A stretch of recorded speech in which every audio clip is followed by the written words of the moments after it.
Vamos a seguir con el programa. Evidentemente no soy Arantxa Ortiz. El siguiente ponente es Damià Heine-Suñer, que lleva muchos años trabajando en Palma, es genetista molecular, ha hecho muchos trabajos sobre la elección del 22 desde hace muchos años. Para nosotros, de alguna forma, es un poco el referente en estos aspectos, y también participa en un grupo multidisciplinar en el hospital Son Espasas, se habla, ¿no? Muy bien, sin más, os dejo con él. Gracias.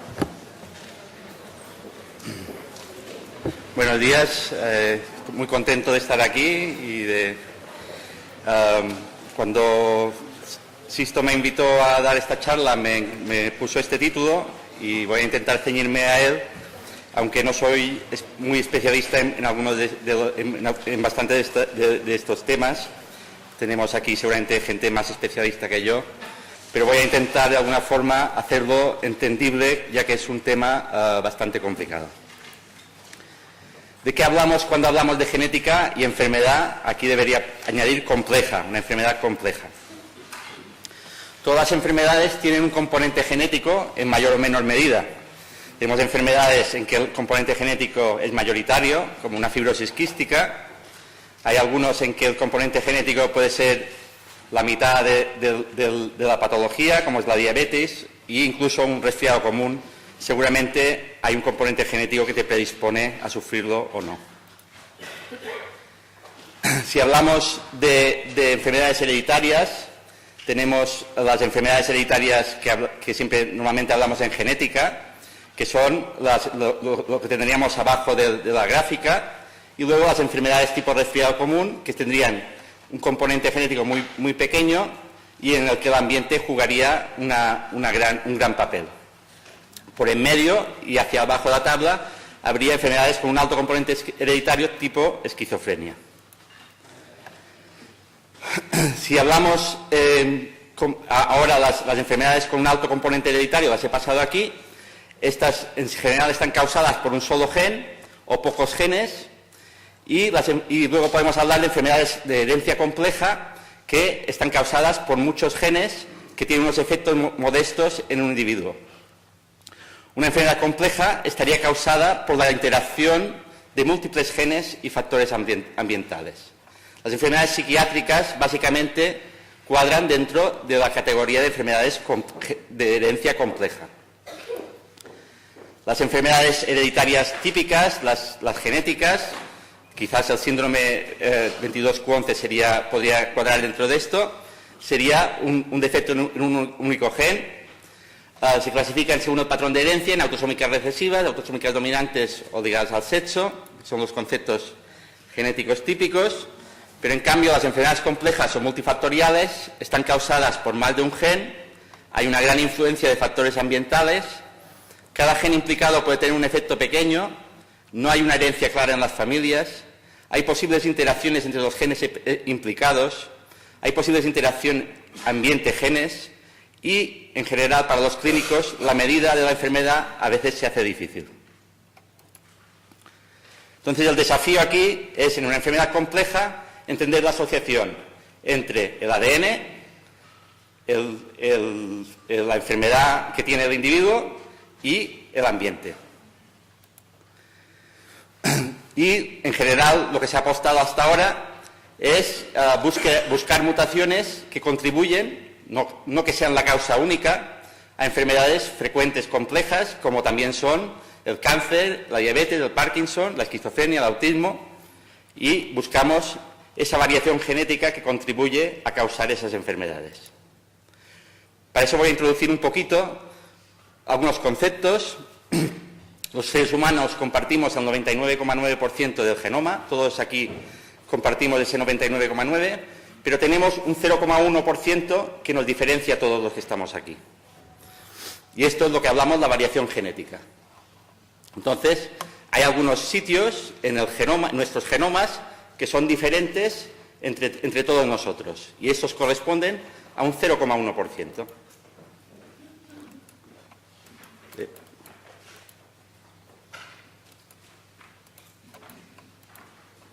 Perdón.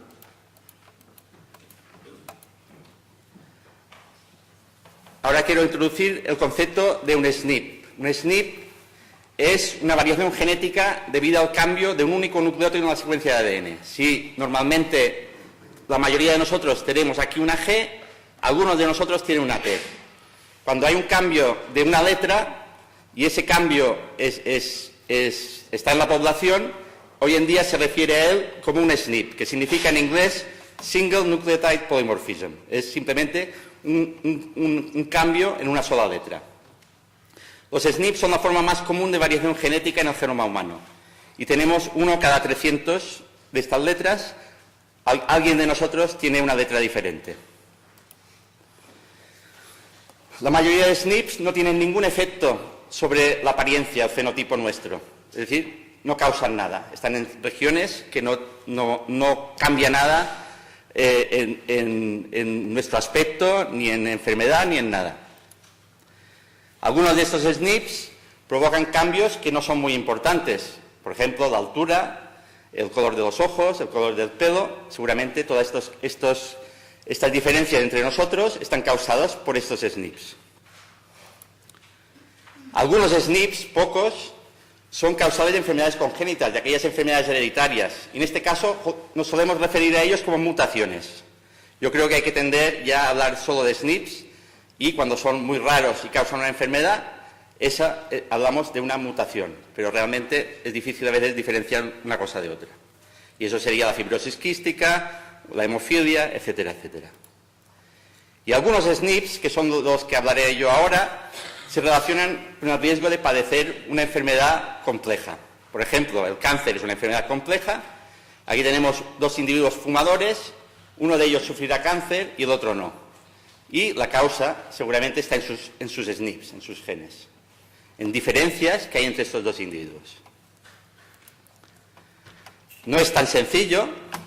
Por ejemplo, si aquí decimos que el SNP de riesgo es el naranja, vemos que la mayoría de enfermos tienen el naranja, pero alguno de los que tienen el SNP que no es de riesgo también tienen la enfermedad. Y al revés, algún individuo que sí que tiene el SNP, que en teoría le predispone a sufrir esa enfermedad, está sano.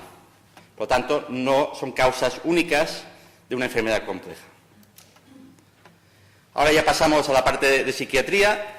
Los problemas psiquiátricos son enfermedades complejas y que tienen un alto componente genético.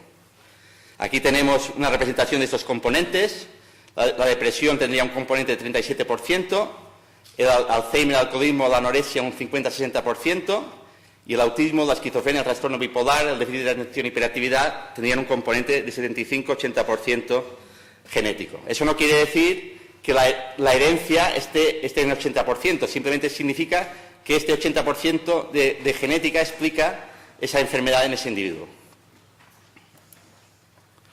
Sin embargo, aunque se sabe poco de las bases genéticas, aún sabemos poco de las bases genéticas. Y a veces parece que se hace difícil separar diferentes entidades psiquiátricas distintas. La hipótesis que tiene alguna gente es que hay algunas bases genéticas comunes a todos los problemas psiquiátricos. En este contexto, hace muy poco se ha publicado un artículo en el que han analizado 5 diferentes trastornos: el autismo, déficit de atención, trastorno bipolar, depresión y esquizofrenia, en más de 30.000 pacientes, y han hallado una serie de genes, o SNPs, estos son SNPs, que parece que están subyaciendo a estos trastornos, a todos estos trastornos.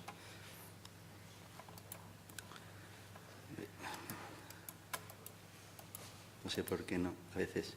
Hasta ahora os he hablado de SNPs, que son las mutaciones puntuales que tenéis aquí, pero como bien sabéis, la gente que estáis en esta sala, hay otro tipo de mutaciones, que son las mutaciones en las que se pierde o gana un trozo del genoma.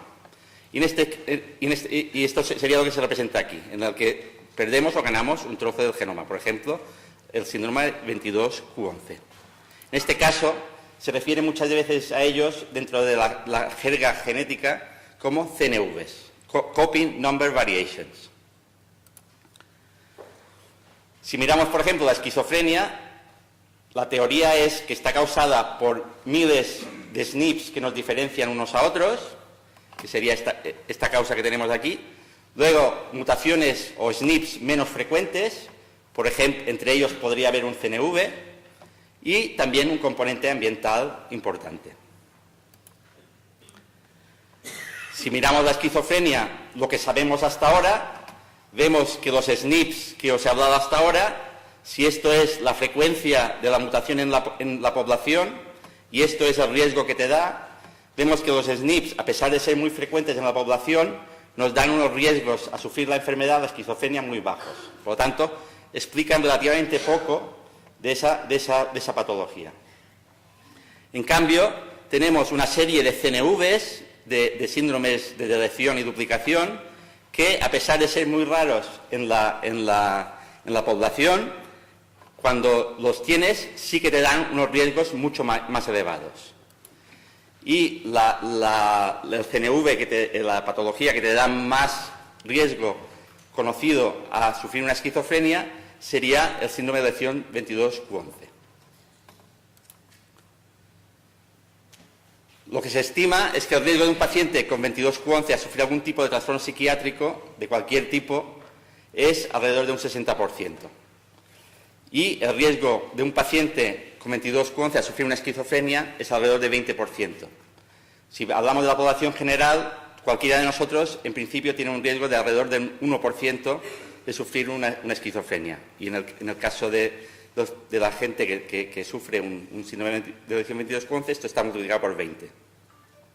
Y si miramos pacientes con esquizofrenia en la población general, veremos que el 1% de ellos puede sufrir un síndrome de deleción 22q11. Pero eso deja fuera mucha gente que tiene un síndrome de deleción 22q11, no tiene este problema. Por lo tanto, ¿por qué algunos sufren trastornos psiquiátricos y otros no? De hecho, todos los pacientes que tienen una deleción, en general les faltan los mismos genes, los mismos 40 genes que tenéis aquí, que Luis antes ha explicado muy bien. Sin embargo, en los temas psiquiátricos, ¿cuáles de estos serían importantes? Pues pensamos que serían importantes los que se expresan en el cerebro, los que participan, que son la mayoría, los que se participan en el desarrollo del cerebro, que son algunos de estos, y los que deberían ser sensibles a la dosis, porque aquí lo único que hace es falta una copia de esos genes. Por lo tanto, deberían ser sensibles a esa menor dosis de gen. Dentro de estos se ha descrito una serie de genes, que son los que tenéis representados aquí, y que no voy a entrar realmente en detalle, que son los que tenéis en rojo y en azul, que podrían ser los genes que están en la región 22q11, que que están implicados en la patología psiquiátrica de este síndrome. Pero aún así, ¿por qué entonces unos sufren una patología psiquiátrica y otros no? Y realmente la respuesta aún hoy es que no lo sabemos. Posibilidades. Una posibilidad es que la deleción, como bien ha explicado también Luis antes, del 22q11 baja el umbral para que factores ambientales sean determinantes debido a esa menor dosis de genes. Es decir, si tú no te expones a un factor ambiental determinado, no tendrás esa patología. En ese caso, la patología psiquiátrica. Puede ser que al perder una copia de esa región, te queda la otra copia, y que esos genes que hay en la otra copia tengan una mutación que solo se expresa cuando no tiene otro gen que lo compense, que sería la posibilidad número 2. Y también, y esa también es muy probable, es que mutaciones en muchos genes fuera, y eso también Luis lo ha explicado muy bien antes, estén influenciando de alguna forma tu posibilidad de tener o no tener una patología determinada, a pesar de tener todos la misma deleción. Seguramente la respuesta está en una combinación de estas tres, más otras cosas que ni siquiera ahora mismo he puesto aquí.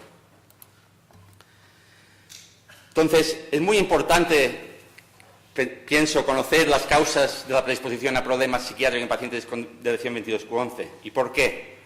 Pues porque nos ayudará a conocer mucho mejor las bases genéticas de todos los trastornos psiquiátricos en general, ya que, como he dicho antes, este síndrome es un modelo muy importante de todos estos trastornos. Nos podrá ayudar a distinguir con mayor rigor cuáles son los factores de riesgo genéticos y cuáles son los ambientales en cada caso. Sobre todo, y eso de mucha importancia para las familias, en un futuro seguramente lejano, podemos llegar a predecir los riesgos individuales de cada paciente. Si sabemos qué es lo que está influyendo en ese momento, qué es lo que realmente influye para que tú acabes desarrollando esa enfermedad o no, podrás predecir esos riesgos y además podrás aportar unas medidas preventivas y terapéuticas para compensar esos riesgos. Para este fin, y como bien ha explicado antes Anne Sweden, se ha montado un consorcio internacional de más de 22 grupos que lo que pretende es estudiar en una población de más de 1.000 pacientes con este síndrome los aspectos psiquiátricos, entre los que participamos en España nuestro grupo de Mallorca y el de Madrid, y seguramente iremos incorporando más grupos. Entonces, en ese sentido, creemos que este es un esfuerzo muy importante que quizás ayudará a aclarar todos estos aspectos que aún hoy desconocemos. Y otra cosa también que os quiero presentar es que en el 2014, en junio de 2014, se va a celebrar el Congreso Internacional, que es cada 2 años, del síndrome de 22q11 en Mallorca. Es un congreso en el que hay un programa para familias y un programa para científicos y para clínicos. Y creemos que podría ser muy interesante para todos vosotros asistir, y desde aquí me gustaría invitaros y a invitaros también a participar en la organización y poder hacer un magnífico congreso en un año. Y muchas gracias. Esto es mi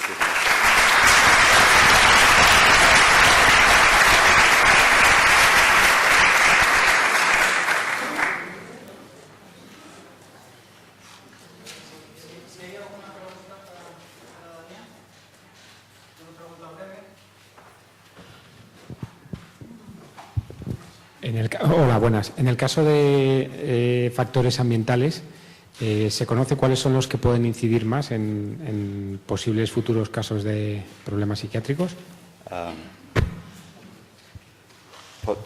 Celso, ahora mismo, a continuación, lo van a hablar ellos. Sí, ¿alguna otra pregunta breve?